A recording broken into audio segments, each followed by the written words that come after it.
দিল্লীৰ মুখ্যমন্ত্ৰী অৰবিন্দ কেজৰিৱালে দিল্লীবাসীক কি প্ৰতিশ্ৰুতি দিছে, দিল্লীৰ জনতাক কেনেদৰে প্ৰতিশ্ৰুতি দিছে অৰবিন্দ কেজৰিৱালে জেলৰ পৰা মুকলি আকাশৰ তললৈ অহাৰ পিছত মুখ্যমন্ত্ৰীৰ পদ কিয় এৰিব বিচাৰিছে, দিল্লীৰ জনতাৰ বাবে কি বিচাৰিছে, দিল্লীৰ জনতাক কেনেধৰণৰ প্ৰতিশ্ৰুতি বিচাৰিছে, দিল্লীৰ জনতাই বৰ্তমান সময়ত কি কৰাটো বিচাৰিছে আৰু দিল্লীৰ জনতাই অৰবিন্দ কেজৰিৱালৰ পৰা কি বিচাৰে, এনেবোৰ বিষয়ক লৈ ভাষণ প্ৰদান কৰিলে। একেটা সময়তে বিজেপি চৰকাৰক প্ৰধানমন্ত্ৰী নৰেন্দ্ৰ মোদী, কেন্দ্ৰীয় গৃহমন্ত্ৰী অমিত শাহক আৰু বিজেপিৰ চৰকাৰক এনডিএ চৰকাৰক প্ৰত্যাহ্বান জনালে অৰবিন্দ কেজৰিৱালে। কেৱল সিমানেই নহয়, অৰবিন্দ কেজৰিৱালক জেলৰ ভিতৰত আবদ্ধ কৰি কেনেদৰে দীৰ্ঘদিন ধৰি ৰাখি থলে আৰু দীৰ্ঘদিন ধৰি ৰাখি থোৱাৰ পিছত মুকলি আকাশৰ তললৈ অৰবিন্দ কেজৰিৱাল আহিলে আৰু সেইগৰাকী অৰবিন্দ কেজৰিৱালে ভাষণ প্ৰসংগত দিল্লীবাসীক কি কলে সেয়া আমি আপোনালোকক এই মুহূৰ্তত জনাব বিচাৰিছো। मैंने अपने जीवन में कुछ नहीं कमाया, मेरा बैंक अकाउंट खाली है, हमारी पार्टी का बैंक अकाउंट खाली है। मैंने जिंदगी में कुछ नहीं कमाया, अपनी इज्जत और अपनी ईमानदारी के सिवा मेरे पास कुछ नहीं आया। इनकम टैक्स में कमिश्नर की नौकरी करता था, 2000 में नौकरी छोड़ के सन 2000 से 2010 तक 10 साल मैंने दिल्ली की झुग्गियों के अंदर बिताए हैं। कुछ महीने दिल्ली की झुग्गियों में जाके रहा मैं, झुग्गी के अंदर, नंद नगरी, सुंदर नगरी की झुग्गियों के अंदर मैंने गली गली में खाक छानी है कि गरीब आदमी रहता कैसे, उसके घर का गुजारा कैसे चलता है। अगर पैसे कमाने हो तो इनकम टैक्स कमिश्नर की नौकरी बुरी नहीं थी।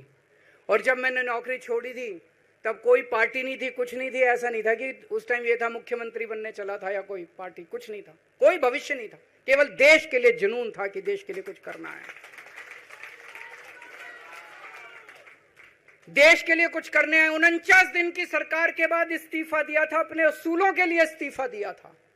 किसी ने इस्तीफा मांगा नहीं था, अपने आप इस्तीफा दिया था।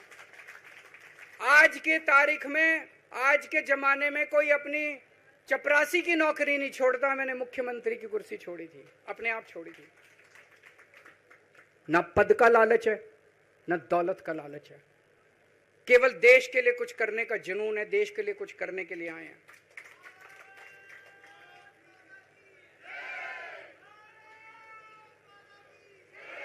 इन्होंने मेरे ऊपर आरोप लगाए, मनीष जी के ऊपर आरोप लगाए हैं।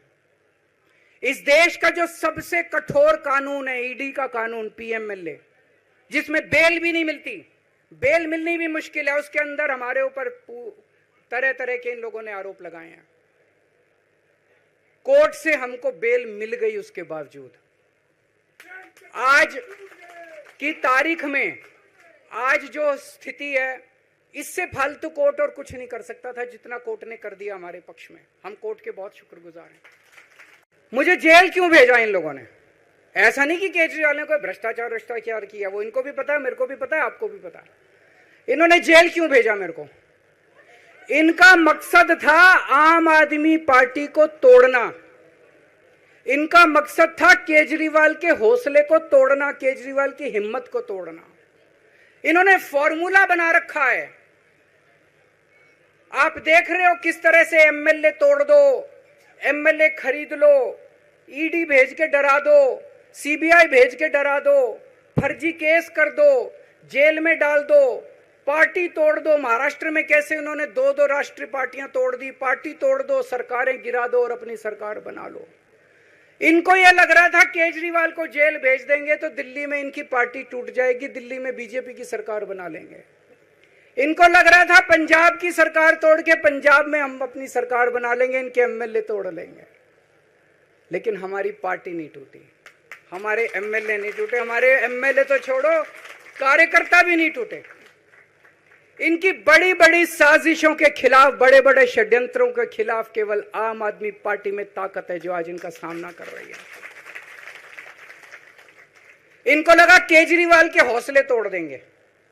आज मैं आपके सामने खड़ा हूं और मैं पूरे विश्वास के साथ कह रहा हूं कि जेल के इन 150-200 दिन जो मैं जेल में रहा, इन दिनों ने मेरे हौसले को और 100 गुना बढ़ा दिया है, कम करने की बजाय। कोर्ट ने हमें बेल दे दी, अभी बेल तक ही दे सकता था।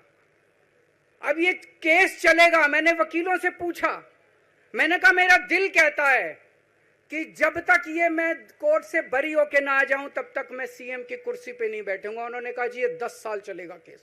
कोई कह रहा है 15 साल चलेगा केस, कोई कह रहा है 20 साल चलेगा केस।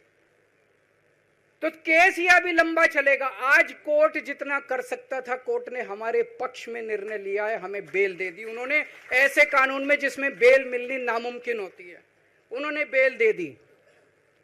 आज मैं आपकी अदालत में आया हूं, जनता की अदालत में आया हूं, आपसे पूछने के लिए आया हूं, क्या आप केजरीवाल को ईमानदार मानते हो कि गुनहगार मानते हो?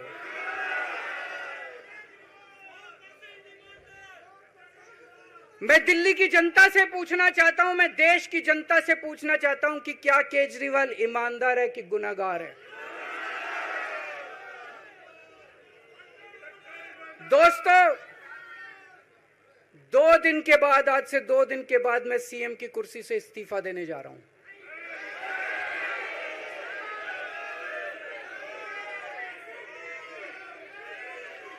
और मैं तब तक सीएम की कुर्सी पे नहीं बैठूंगा जब तक जनता अपना फैसला ना सुना दे। मैं जनता के बीच में जाऊंगा, गली गली में जाऊंगा, घर घर में जाऊंगा, और जब तक जनता अपना फैसला ना सुना दे कि केजरीवाल ईमानदार है, तब तक मैं सीएम की कुर्सी के ऊपर नहीं बैठूंगा।